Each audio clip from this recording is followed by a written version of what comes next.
हरिर्नाम हरिर्नामैव केवलम् कलौ नस्त्यैव नस्त्यैव नस्त्यैव गतिरन्यथा।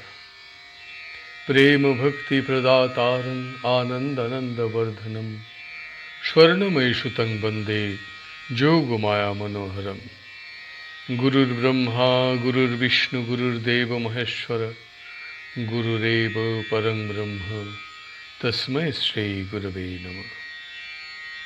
गुरु शिष्य সংবাদ গ্রন্থ হতে পাঠ। আজ আমরা গ্রন্থটির পঞ্চম প্রসঙ্গ কর্ম আস্বাদন করব। শিষ্য গুরুদেবকে জিজ্ঞাসা করিতেছেন, কর্ম কি, তাহা কত প্রকার? গুরুদেব উত্তর দিতেছেন, যাহা দ্বারা মানুষ আবদ্ধ হয় তাহাকে কর্ম বলে।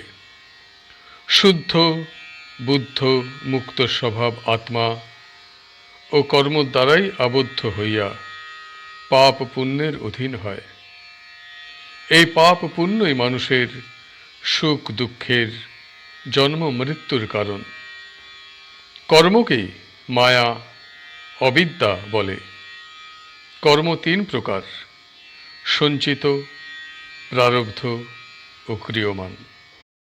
বহু জন্মের কৃত শুভাশুভ কর্মের সংস্কার অদৃষ্ট রূপে নিষ্ক্রিয়ভাবে মানুষের মধ্যে যাহা সঞ্চিত হইয়া আছে তাহাকে সঞ্চিত কর্ম বলে। সেই সকল কর্মের মধ্যে যেগুলি ফলোন্মুখ হইয়া ফল দিতে আরম্ভ করিয়াছে, যাহা দ্বারা অভিভূত হইয়া মানুষকে দেহ ধারণ করিয়া সুখ দুঃখ ভোগ করিতে হইতেছে, তাহার নাম প্রারব্ধ কর্ম।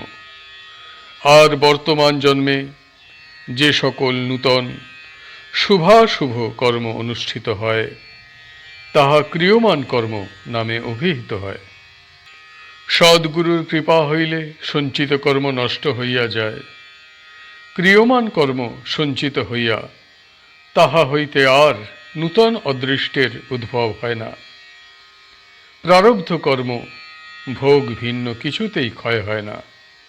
এই প্রারব্ধ কর্ম সম্বন্ধেই শাস্ত্রে বলা হইয়াছে যে, মা ভুক্তং ছিয়তে কর্ম কল্পকোটি শতৈরপি।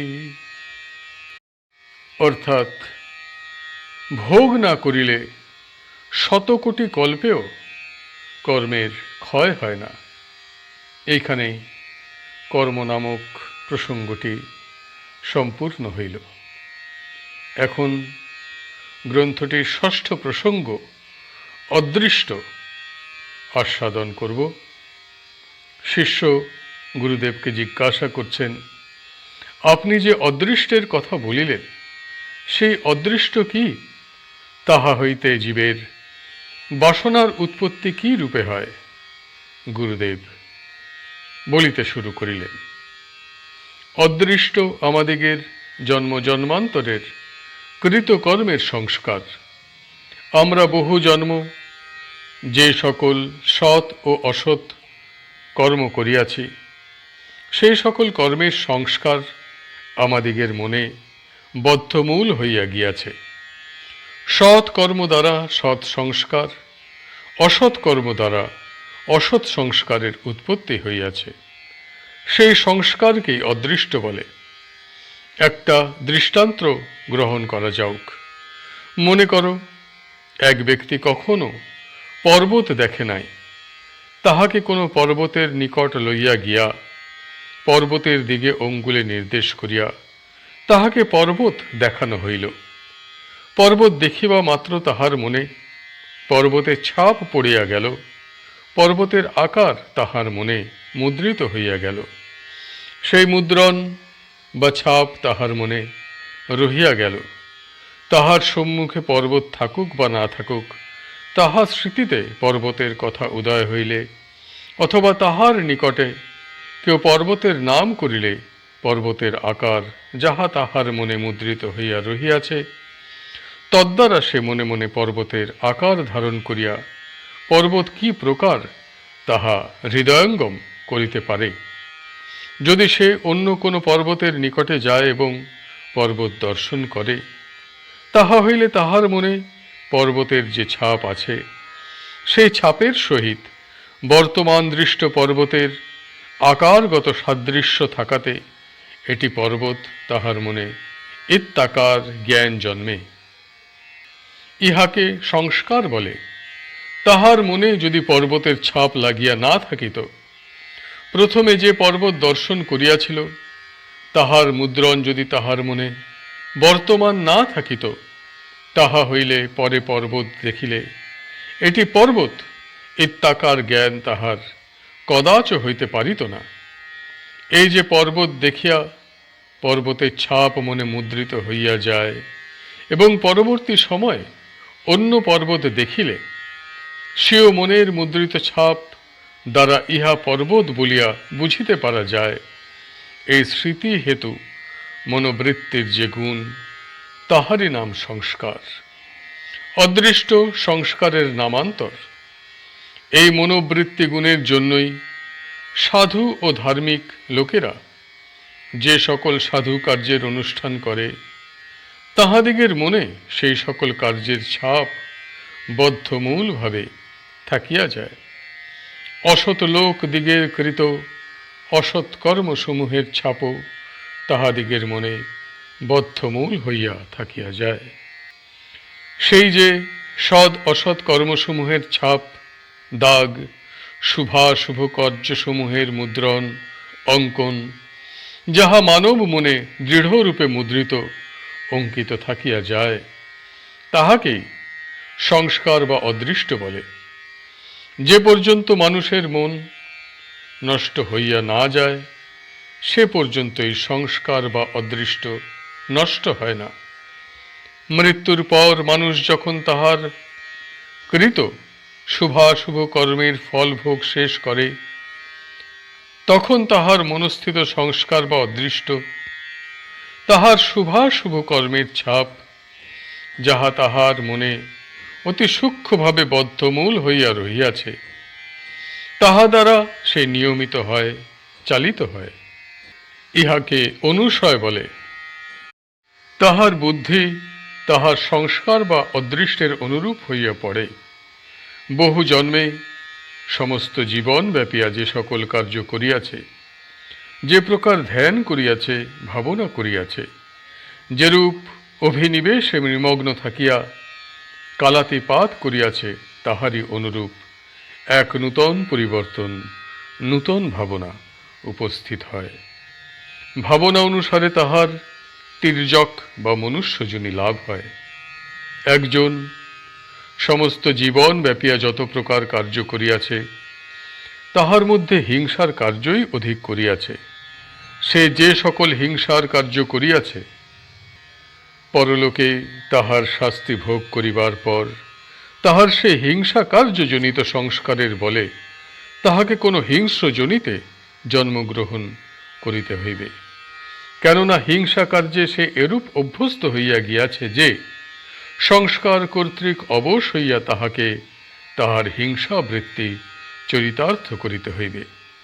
হিংসা বৃত্তি চরিতার্থ করিতে হইলে তাহার এরূপ শরীর হওয়া প্রয়োজন, যে শরীর দ্বারা তাহা অক্লেশে সম্পন্ন হইতে পারে। ব্যাঘ্রাদি দেহ হিংসা বৃত্তি চরিতার্থ করিবার পক্ষে অনুকূল। ব্যাঘ্রাদি দেহ ধারণ করিলে তাহার হিংসা বৃত্তি অনায়াসে চরিতার্থ হইতে পারে। এরূপ স্থলে তাহার ব্যাঘ্রাদি শরীরই লাভ হইবে। তখন তাহার কর্মজন্য সংস্কার বা অদৃষ্ট তাহার সমস্ত জ্ঞান বিস্মৃতি সাগরে ডুবাইয়া দিয়া তাহার জ্ঞানকে ব্যাঘ্র প্রভৃতির অনুরূপ জ্ঞানে পরিণত করিবে। তখন সে ভাবিতে থাকিবে, আমি ব্যাঘ্র বা তদ অনুরূপ অন্য হিংস পশু। অপর মরণ সময় মানুষের মনে যাদৃশী ভাবনার উদয় হয়, মৃত্যুর পর তাহার সেইরূপ দেহ লাভ হইয়া থাকে। মৃত্যুকালীন চিন্তা দ্বারা তন্ময়তা প্রাপ্ত জীব অবশ হইয়া চিন্তার অনুরূপ শরীর পরিগ্রহ করে। পদ্মপুরাণে কথিত ধর্মশর্মার পক্ষীদেহ প্রাপ্তি এবং ভাগবতোক্ত ভরতের মৃগ শরীর লাভ মৃত্যু সময়ে পক্ষীয় মৃগ বিষয়ক চিন্তা হইতেই হইয়াছিল। মুমূর্ষু ব্যক্তির চিন্তা প্রবাহ ভগবান মুখ করিবার জন্যই মরণ সময় হরিনাম শুনাইবার প্রথা অস্মদ্দেশে প্রচলিত হইয়াছে। শ্রুতি বলিয়াছেন, মরণে ইয়া মতিহি সা গতিহি, অর্থাৎ মরণকালে যা মতি হইবে সেই রূপই গতি হইবে। এই প্রকার ভাবনা অথবা চিন্তা করিবার সময় তাহার সূক্ষ্ম দেহ তাহার ভাবনা বা চিন্তা অনুসারে পরিবর্তিত হইয়া একটি নূতন দেহ লাভ করে। শাস্ত্রে এই দেহকে ভাবনাময় দেহ বলে। কর্মজন্য সংস্কার বশত জীবের মনে যে প্রকার ভাবনার উদয় হয়, সূক্ষ্ম দেহ সেই প্রকার পরিণাম প্রাপ্ত হইয়া জীবের তদ উপযোগী একটি ভাবনাময় দেহে পরিণত হয়। সে যে যোনিতে জন্মগ্রহণ করিবে, এই ভাবনাময় দেহ সেই যোনি লাভের পক্ষে অনুকূল। যে ব্যগ্র দেহ লাভ করিবে, তাহার সূক্ষ্ম দেহ পরিণাম প্রাপ্ত হইয়া যে ভাবনাময় দেহ উৎপন্ন হইবে, তাহা ব্যগ্র দেহের অনুরূপ। তাহার সেই ভাবনাময় দেহ ব্যাঘ্রের শুক্র শোণিত যোগে ব্যাঘ্র হইয়া জন্মগ্রহণ করিবে। একটি দৃষ্টান্ত দিলাম। মনুষ্য, পশু, পক্ষী, কীট, পতঙ্গ সমস্ত যোনিতে জন্ম হওয়া সম্বন্ধে এই প্রকার নিয়ম। জীবের এই প্রকার ভাবনা বা চিন্তা, যাহা দ্বারা জীব যোনিগত হইয়া জন্মগ্রহণ করে, তাহাকেই বাসনা বলে। অদৃষ্ট বা জীবের সংস্কার হইতে এই বাসনার জন্ম হয় বলিয়া অদৃষ্টকে বাসনার জনক বলা হইয়াছে। আজকের পাঠ এখানেই সমাপ্ত হল এবং এই সঙ্গে ষষ্ঠ প্রসঙ্গ অদৃষ্ট সম্পূর্ণ হইল। হরি বল, হরি বল, হরি বল।